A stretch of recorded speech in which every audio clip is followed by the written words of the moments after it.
Landslide buckles Vasquez Canyon Road, 2-mile stretch closed indefinitely. A portion of Vasquez Canyon Road remained closed indefinitely Friday after a landslide prompted buckling and significant damage along a 2-mile stretch in the Canyon Country area. This isn't just the road, it's the mountain itself that's moving and it's pushing the road up, says Paul Funk with LA County Department of Public Works. The roadway was closed Thursday between Lost Creek Road and Vasquez Way after Public Works officials first noticed the shift around 10:30 that morning.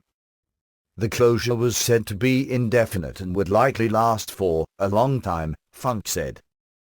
In less than 24 hours, the roadway changed from appearing slightly tilted to being very badly damaged. Thank you for watching. Please subscribe to us on YouTube, Facebook and Twitter. You can visit us on www.therealthingmeme.webs.com.